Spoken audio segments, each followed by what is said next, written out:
My hat's off to PETA. They really believe that animals have just as much rights as humans do. It could be absolutely silly, but they take a stand. Yeah. They take a stand. Yeah.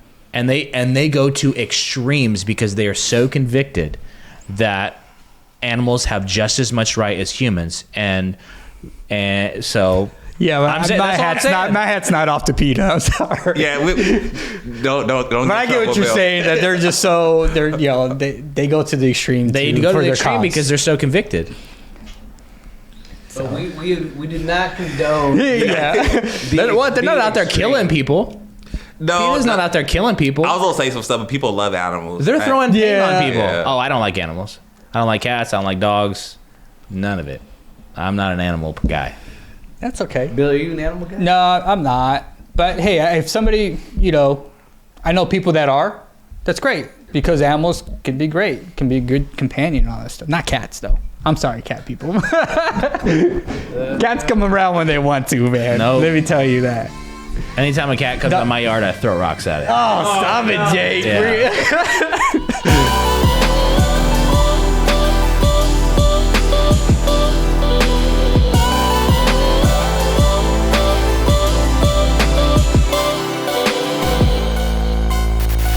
Hey, welcome back to the Not Offended podcast. I'm Jake, the wild card, and I'm joined with the OG crew, the regular crew. Got the agent, got Mike. Mike, I've always made it known that I'm not a huge fan of your alias there. Hey, thank you. So, I appreciate it. Mike is good, and he is here. But I know that Deshaun loves his nickname, the Bishop. This is very fitting for you. Preach the word of God, brother. No, that's not true. Well, everybody's kind of in muted colors today, except for Bill. Bill, you're looking very nice. What's the occasion? I don't know. I was supposed to wear this yesterday to church, but I didn't get to switch out my shirt, so I wore it today. Do you try? That's what it was. I brought a shirt to church, and we do set up, and I have my regular shirt, and I forgot to put it on. Do you try to look your best for the podcast every time? No. Sometimes I feel like you. I feel like you do. Oh, okay. Do I look good though? You do for the podcast. Yeah, you always seem to. It's a nice shirt. Oh, thank you. Shirt. You always seem to one up everybody as far as. Well, you have this on. The guys over there have sweatshirts on. Maybe I need to dress down a little bit. Yeah. And I might have to work this afternoon. I might have to go show some houses or something. Oh, okay. All right. Go be an agent. Maybe be an agent. That's there you it, go. baby. Hey, so I got to be ready. Before the podcast, we were talking about, what were we talking about? We talked about a lot of stuff. Oh yeah. Oh, kicking it right off. Are we going into sports this morning or not? I mean, because I'm good. A lot of Bill's good with sports. I see comments all the time. People saying like, "Oh, I usually fast forward the sports parts." Why do you think that is? Why do you think people are always talk about the Raiders for the most part, and people don't want to hear about the Raiders? I don't know. Maybe that's true. Maybe there's a lot of women who listen. I blame you though, Mike. Last week, you told us we were going to go on a 5-game winning streak, and I didn't take the bait. I said you had the potential. Come on, we didn't even score yesterday, bro. So hey, that's not my fault. It was your fault from last week. That's all. But we can move on, man. The Raiders scored 0 points. Yeah, they scored 0 points. So if they win next week, is that my fault also, or is this one of those? No. Okay. It's bad. I have to put this out there, okay? So here's how I look at my relationship with the Raiders. This is a relationship. I've been good to you and loyal to you for 20 years, but I need you to do something more back for me. It's been 20 years of losing, and every time I feel like I'm pulling away, she brings me back in. What do you get out of that? That sounds like it came from deep in the recesses of your heart. If you're a Raider fan, I think you feel me. For the last 20 years, we've been up and down and been disappointed for a long time. I guess I never understood like the obsession with sports. Like why people are so diehard. Like you literally commit nothing to the franchise, nothing to the team other than your loyalty and your support. And they don't I never understood the obsession there. Why Raider fans are so diehard. But it's like it doesn't do anything for you. It brings. You're not on the team. You're right. Same thing. You may be obsessed about music. You're loyal to this. You're willing to spend money on it. Same thing. You just do it with music. Yeah, but that's an art. That's like an art form. Like sports isn't an art. Like it doesn't bring any sort of value to. Well, I guess arguing myself, entertainment. Yeah. It's entertainment. That's all it is. It's the whole industry is entertainment. Yeah. So I guess what I'm saying is, to me, it doesn't make sense. I mean, look at me. I'm not the most like. Do I look like I like sports? If you attach yourself to music, or you attach yourself to a band, you allow yourself emotionally to be involved in it. Sure. They attach themselves to a sports team. They allow themselves to be emotionally involved in it. Now, I think Same people. thing. Hey, look, I'm not one that's a super fan or nothing like that. I think people can be too emotionally attached. Bill. Yeah, I know. Show me your Raider tattoo. Your Raiders. My arm tattoo. No, I'm just kidding. I'm not super attached to sports, but I do enjoy it. I think it can become something that you can become too attached to and emotionally attached. Like if it ruins your whole weekend. Yeah. I talk about it here, but that's about it. I don't sit there and deal with it all week. But I know there are people that are devastated if their team loses. Yeah. That week. I think you got to check yourself when it comes to that. Where do you draw the line? Where do you, like, when it comes with something that you enjoy, like healthy obsession? I know Pastor Anthony would talk about one year he took a whole year off of watching football because he was like way too into it, right? Like, Yeah. how do you decide when you're too into something, or you're too obsessed, or hey, I think you're what do you call it? Your hobby is going too far. You need to take a step back. Like, that's a good question, because I think we talk about sports here, but it could be something different for any one of us. If you're a guy or a girl, you could be too passionate about something. Has sports ever ruined a marriage? Oh yeah, for sure. Gaming, like people that game, maybe you're a gamer, you know what I mean, and that certainly ruins marriages. Yeah, I think that you start to cross the line when it bleeds into like other areas of your life. So it's like you're emotionally attached to this game. You watch the game, and your team loses, and then you become like a jerk as a husband. No one can talk to me for the next 4 hours. Yeah, get out of the room. I don't want to talk to anybody. Can you be like that with church? I know people who will have a party, like a watch party at their house. Yeah, This really happened. They invite people over, like lots of people over. Their team loses, kicks everybody out. Ooh, yeah. Everybody gotta go. Gotta go. Gotta get out of my house. Even though we were invited, you invited us, bro. They invited them over, and you gotta go. Kicked them out. That's so great. It's like it's bleeding into like relationships. You find yourself spending money that you don't have. I want to go to this game, can't pay rent, but I'm going to the Raider game. Yeah.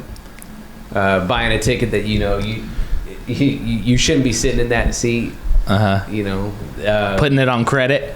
Buying merchandise. Sure. You shouldn't be buying. So it's like if it's bleeding into other areas, like it's just gone too far. Because you're right. Like they don't know you and they don't care about you. The only thing they do care about is your money. Can you ever be so involved in a good thing that it ruins a relationship? Can you ever be so involved in a good thing? So like, absolutely. I could be like a workaholic, right? Just to give you an example, I could be a workaholic. I'm working, 12, 14 hours a day to run a business, but I'm losing my kids and my wife. Absolutely. Right. Or I'm not, building relationships because I'm too involved in something. And so I think it's up to yourself to see. I think it's a good point. How do you react? Do you spend 4 hours soaking after that? Then you might need to check yourself and go, I'm probably a little too much involved in this. So. Could you two ever be here at the church office so much that it could possibly ruin a relationship, ruin your marriage? Like, could you be involved in church so much that it could ruin a relationship or ruin your marriage? And it's a good thing, right? Like, don't you want to be here all the time? I'm not saying attending on Sundays. I'm saying, like, we work at the church, right? Is there ever a line where it's like, hey, like, I have to create a boundary between my work and my home or my home life? Because if I'm here too much, then my parent or my wife doesn't get to see me as much. My kids don't get to see me as much. Or is that just the sacrifice of the ministry? I think you guys can speak on it as pastors and staff. I can speak on it as somebody who's attending. But yeah, I think I've done this in the past where it's created problems in my marriage where I would say I was there 24/7 at our previous church, and I took some of the things, maybe volunteering, that took over time with my wife and kids. And so there's a resentment sometimes there. But with anything you do, you got to have balance, right? And so if I feel like I'm losing my marriage or I'm losing my kids because I'm spending too much time into something, I'm not necessarily talking about in church or anything like that, but just too much time with something, then I need to kind of review that. Yeah, that's good. I like what you said. Like, I heard one of my heroes in the faith, and I throw that term around loosely, heroes, because you're always kind of disappointed by your heroes, especially once you get to meet them. They're just human. Never meet your just heroes. Like everybody else. But the goal shouldn't be balance. The goal should be health. And so I'm just asking that question as, it's a philosophical question to maybe think about. I know for me, if I'm ever in a spot where I feel like I'm here too much and I never get to see my family, I'm doing XYZ too much, and I never get to see my family, or I never get to do the things that I want to do. I have to take inventory of like where my time is really going, right? Is this a season right now where I am spending more time, or I am doing this? Then what adjustments do I need to make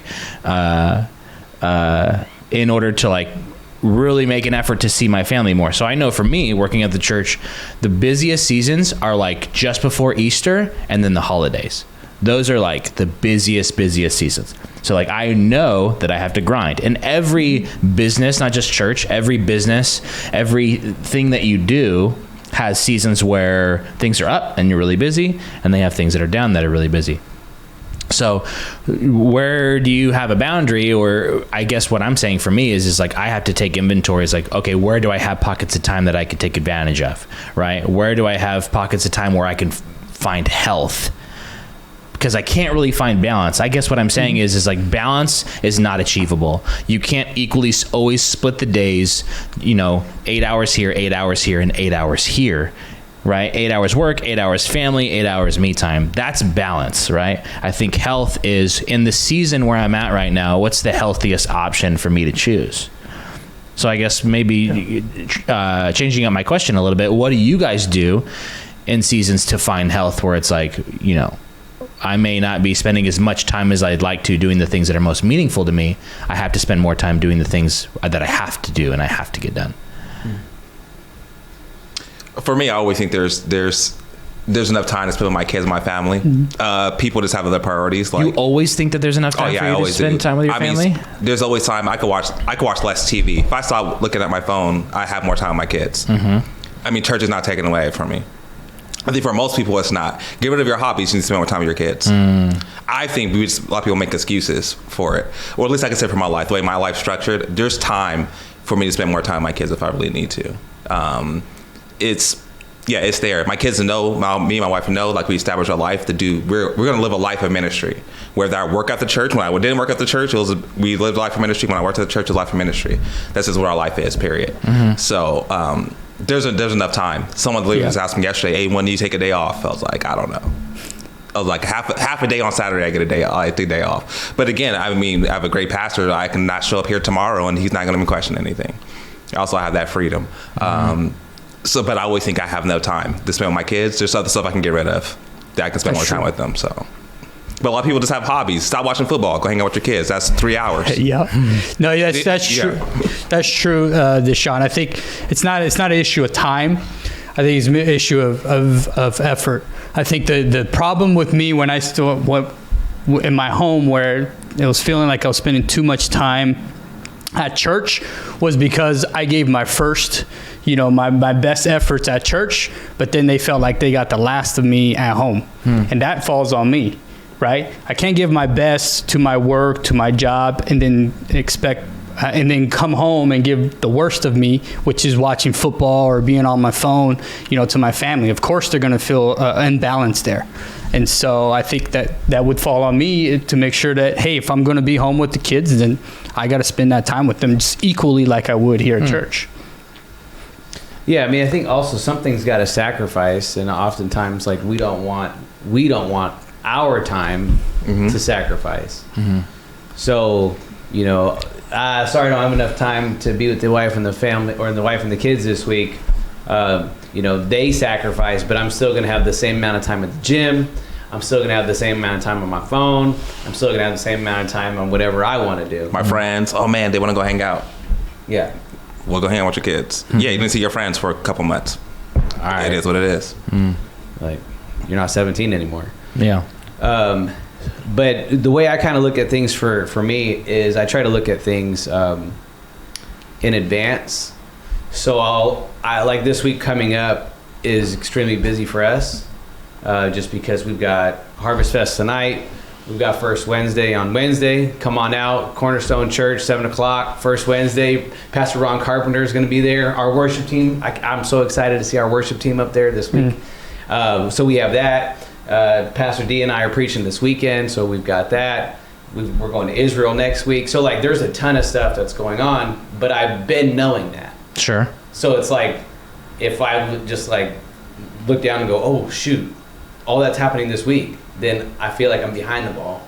But I've been preparing for this. And so I know that last week and the week before that, I needed to do my best to kind of like make deposits into my kids, into some time at home, knowing that this week time is going to be really thin, but there's still time. Right.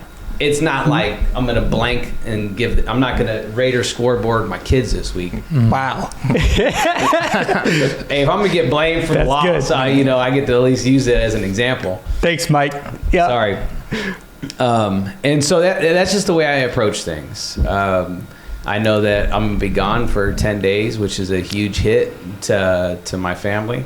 And then when I get back, like, I better make sure that, like, I'm back. Right.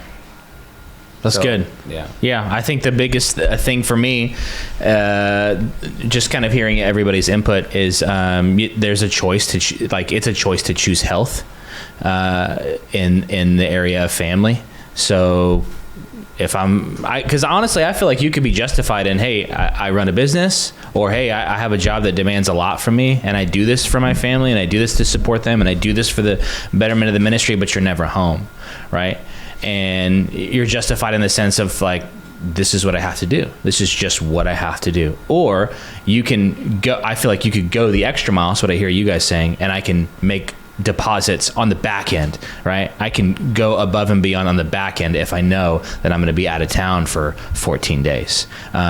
I can choose to sacrifice the things that are really meaningful to me to the things that have true meaning, like family, right? Like I find fulfillment in art and music, right? Or in all the hobbies that I do. And so it could be sports, whatever. Those are the things I literally get enjoyment out of, right? But what are the things that are supposed to be true joy, that God designed for me to have true joy in? And that's my family, right? So just hearing what I'm hearing is there's sacrifices that you have to make in order to choose health. Yeah, I mean, like we've talked about it. I know people that'll go to the gym for like 2-3 hours. I'm like, dude, how do you have that much time? I hate the gym, bro. I just want to look good in my clothes. That's it. That's the only reason why I go to the gym, is so I can look good in my clothes. I have dad bod underneath, but I just want to I don't want my dad bod to poke through my shirt. That's it. That's all I want. Wear a bigger shirt. Don't spend 2 hours, man. I never understood people who go to the gym for 3 hours. I know Deshaun spends a long time at the gym. I see. Yeah, Deshaun's our healthy guy. What do you think, Deshaun? Is in the gym. I'm at the gym shorter than all of you guys. Yeah. Well, hey, you're listening to the Not Offended podcast. Just a quick update. We are going to be moving from the Adventure Church page channel, YouTube channel, and we're going to be moving over to our new dedicated Not Offended podcast YouTube channel. The link to the channel is going to be in the description below this video. So be sure that you subscribe. Also, we want to know some things that maybe you guys had to sacrifice. So let us know in the comments, what have you had to sacrifice, or maybe what do you need to sacrifice in order to choose health in this season of your life? Thanks for listening. Hey, transitioning real quick. Last week you guys didn't get a chance to talk about it, but we watched the new documentary from the Daily Wire. What was it? Candace Owens. Candace Owens, yes. What was it called? The Biggest Lie or something? The Biggest Lie Ever Told? Biggest Lie Ever, something like that, right? About the BLM, Black Lives Matter movement, and the the Black Lives Matter nonprofit organization, and how they raised $8 million or $9 million in donations during the George Floyd riots and all that stuff that was going on. And then that money seemingly had disappeared and not been reinvested into the communities. And so that's what the documentary was about. And so I think the most shocking thing for me was right off the bat that the people that he was closest to, George Floyd. The people that George Floyd was closest to, which were his roommates, were never saw the spotlight. Were never interviewed. Right? They were never. They never went to his home. And so in the documentary, those are the first people that Candace Owens interviews as his roommate, and then or his two roommates. So this woman and this man, this guy he met in a recovery program. And they were like, nope, the news never once knocked on our door. His family never came and got his belongings. We've never talked to or seen any of his family. That was interesting. I was like, and so to me, that just confirmed in me that there was a certain narrative trying to be pushed, right? Why would you not go to his place of residence and get a statement from them or talk to them or something like that? I thought that was really interesting. What were your general thoughts about the for me, first off, like, I was a little torn. Obviously Candace is trying to tell what's happened behind the scenes, but she was almost justifying a little bit what happened. I felt. I thought that was completely wrong. She's not that likable. She's not likable. She says some controversial stuff. Maybe she's saying it to get all the media attention and stuff, but she throws some things out there. She's a character. You felt like she was justifying what happened to George Floyd? Well, just trying to make it seem like the police officer was a nice guy and things. I didn't like that. So the police officer should spend the rest of his life in jail. Absolutely. And what he did was wrong. But I think I go back to... Okay, all right, but so... You say he should spend the rest of his life in jail because... No. So police tactics. So if you go back to every other police officer says that's not the way. When you look at the video, that's not the way. Of course they would say that. Of course they would all say that because they don't want to get canceled or locked up. Okay, that's not policy. There's no way. Was his knee on his back or was his knee on his neck? It was on his neck. This is the part I did not want to talk about. What? Yeah. What I'm saying is here, what we're not going to do is we're not going to defend what happened. Sure. Okay. What I see is especially the white guy should not. What I like to talk about is the narrative, like you said, the narrative that was pushed afterwards, right? I think the media already has a story written in the way they want it to go. Mm-hmm. And so they look for an event to happen to stir everybody up. Yeah. And then they continue to write their story they've already been written. I believe, things get wrapped up during political season, right? And so they already have something they want to push. They look for a story to happen, and then they push it then. And use people's emotions to get involved and get attention. So I'm not caught up in the whole, should he spend his life in jail? Because look, in a situation like that, you're amped, right? Both parties are amped. The cops amped up. George Floyd was... The first autopsy said that he was overdosed on fentanyl and methamphetamine, right? So let's just assume this guy was high, right? And so whether or not he was justified in how he handled it, that's not the argument I'm making. I say this. I would say this. You could definitely make the argument on both sides in regards to how his arrest took place. Mm-hmm. So let's just not go there. Let's go to the fact of how they spun this man's death. Yes. Right. That's what I was getting at. Yeah. How he died, we won't even touch that. But the fact that this man died and they exploited him. Sure. They 100% exploited him. And it just shows when you watch the documentary that he had a broken down car that was at his residence that they wouldn't even come and remove. BLM and their founders are making millions of dollars. It tracks where the money went. Oh, yeah. Which it went to them. The money's not going to the streets. I saw Sean Hannity or one of those, Fox guys did a thing about the money in BLM a while back, and like the percentage of the amount that comes in or came in for BLM that actually like hit the street, and it was just ridiculous. It was like 5 to 8% or something like that of every dollar that's spent actually goes to, some type of cause. And it talks about how the BLM funded a lot of the trans stuff that's going on. Oh, yeah. Right all now. of the nonprofits that I think they did like $4 million in total to like 6 or 7 different trans and LGBT, what do they call them? Non-profits. And so like that was the thing that like really like frustrated me was that, I have friends who are black. I have friends who have kids who are black. Like a lot of the issues that were brought up during that time were very legitimate issues. And those issues aren't being, represented by this organization who says that they were representing them. And so they totally hijacked what could have been a movement that could have done a lot of good. Really good. But instead the money didn't hit the street. Instead, there still is a lack of social services for a lot of people. There's still a lack of education when it comes to a lot of people. There are still all these like gaping holes that BLM was supposed to be fighting for, which they didn't.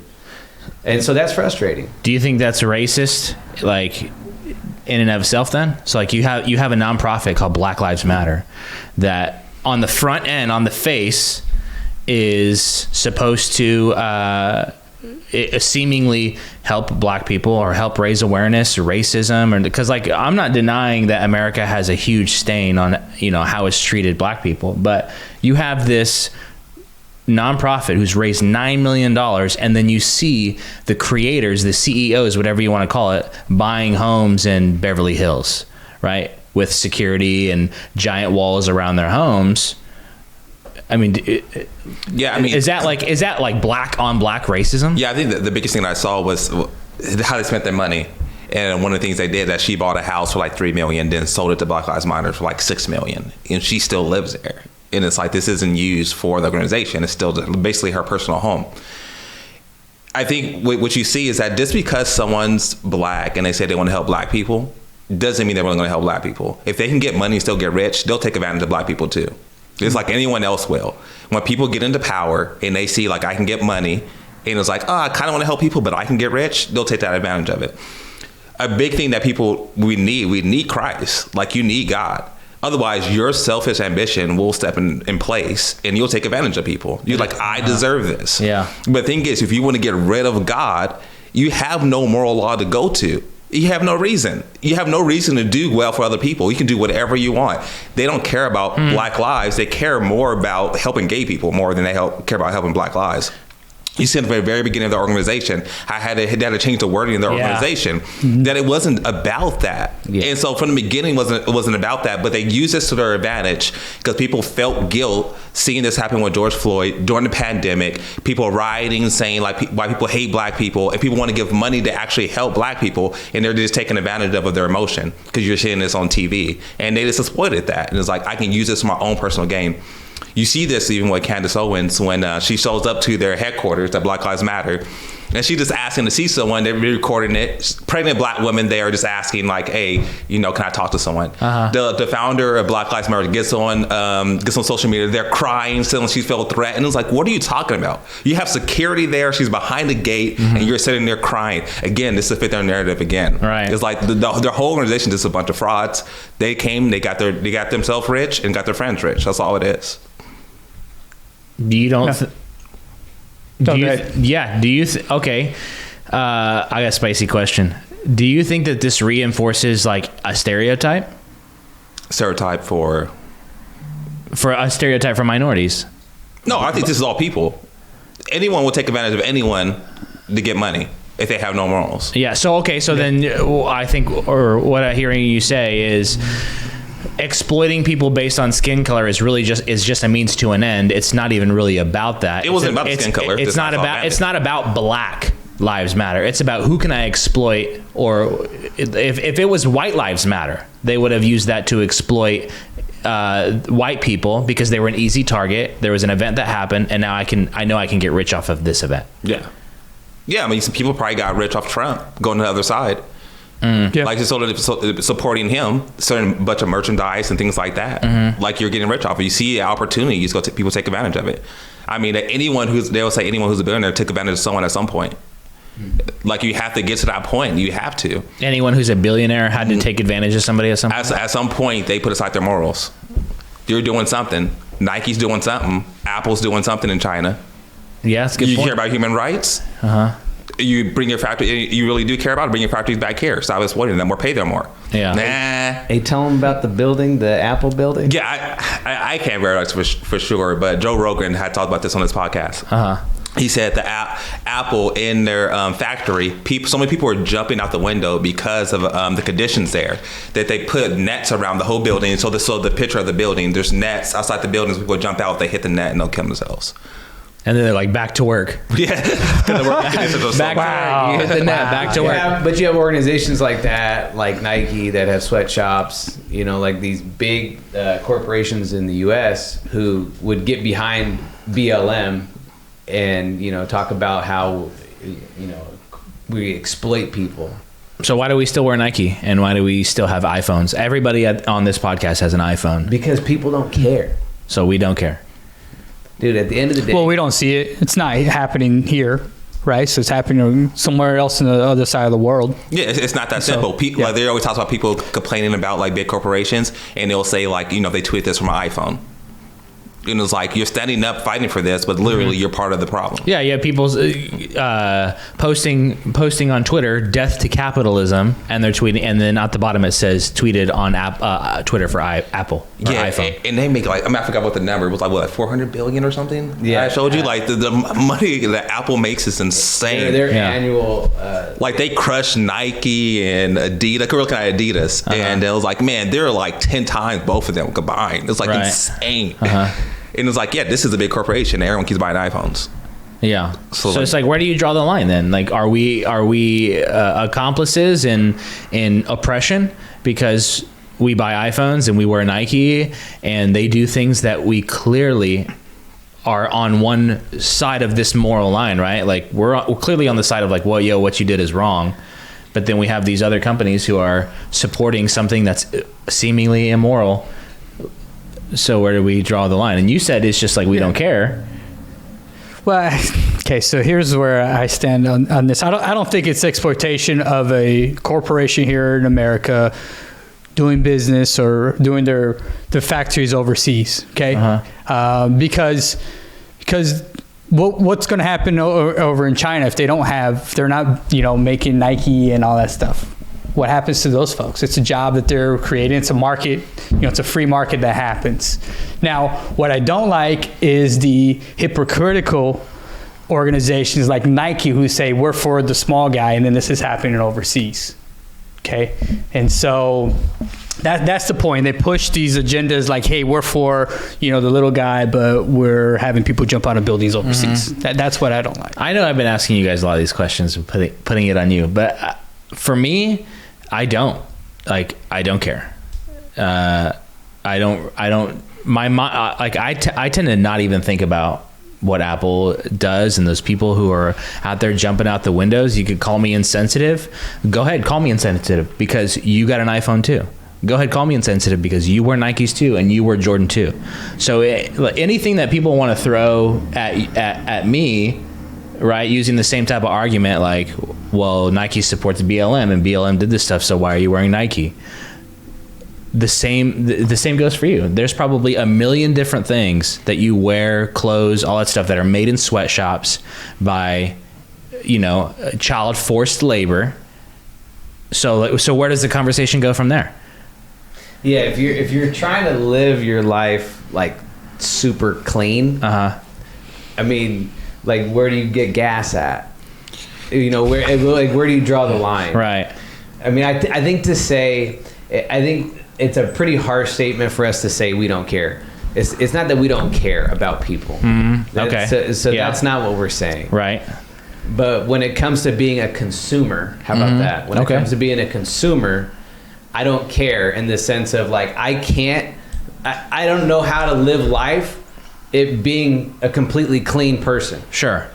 Like like I said, where are you going to get your groceries? You going to go through every aisle of the grocery store to make sure that like where you bought your food from was, picked from a place where it didn't exploit the farm workers?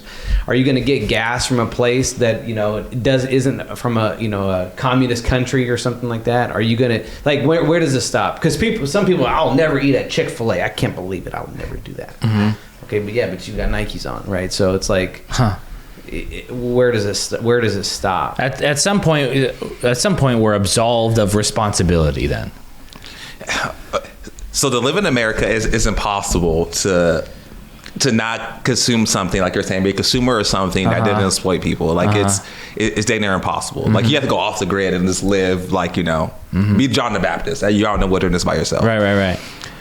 But if you feel in yourself like you need to do something, if you have some conviction about something or a product, like you need to act on it. Yeah.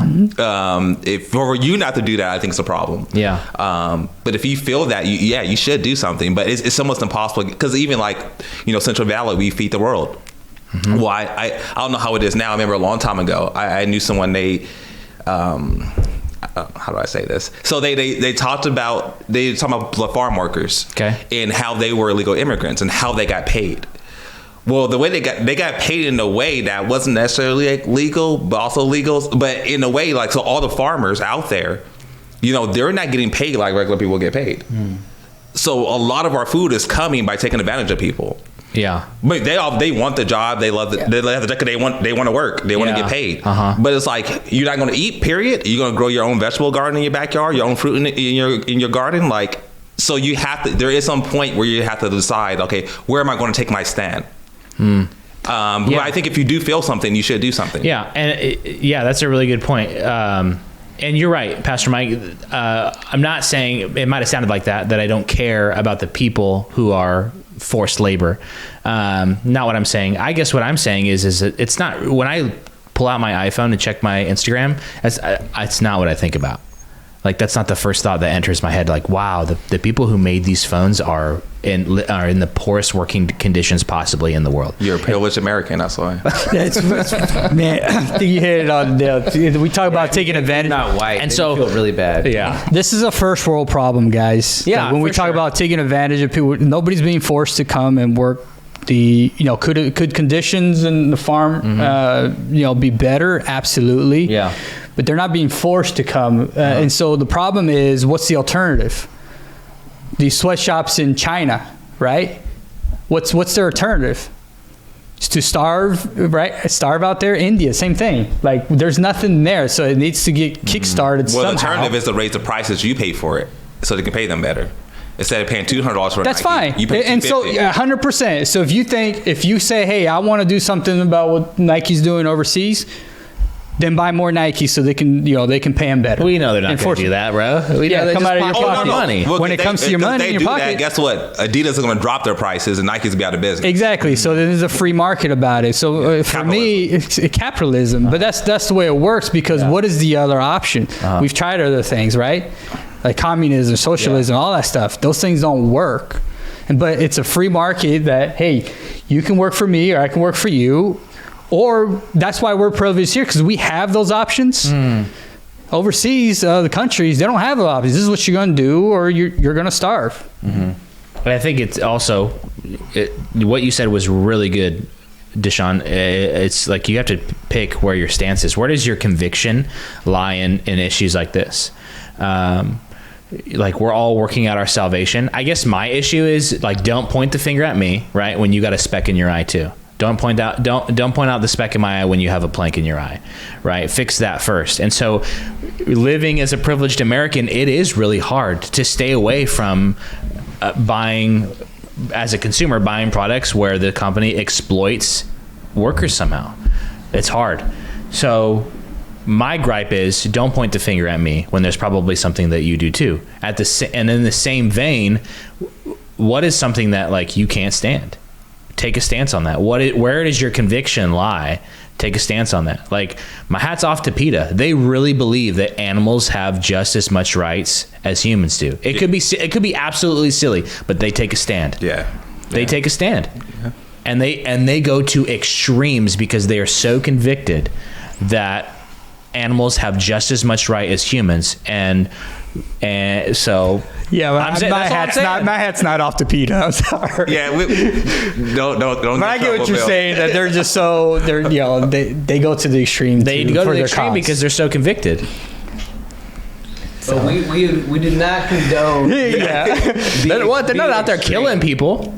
No, PETA's not out there killing people. I was gonna say some stuff, but people love animals. They're throwing pain on people. Yeah. Oh, I don't like animals. I don't like cats. I don't like dogs. None of it. I'm not an animal guy. That's okay. Bill, are you an animal guy? No, I'm not. But hey, if somebody, I know people that are, that's great, because animals can be great, can be a good companion and all that stuff. Not cats, though. I'm sorry, cat people. Cats come around when they want to, man. Nope. Let me tell you that. Anytime a cat comes on my yard, I throw rocks at it. Oh, stop it, Jake. Yeah. Hey. What? Yeah. Dude, cats are nasty. Cats are nasty animals, and they poop all over. They will poop on this. They'll poop on the sidewalk. They'll poop on your. They do on purpose. They're right where I walk. disgusting animals, bro. They're rodents. Kind of quiet on that side. Do you guys have animals? Okay, out of all the stuff we talked about, we're drawing the line at throwing a rock at a cat. I know we're talking about human, exploitation. Yeah, people jumping out of Apple buildings. You don't want to talk about PETA, how extreme they are. You just talked about it.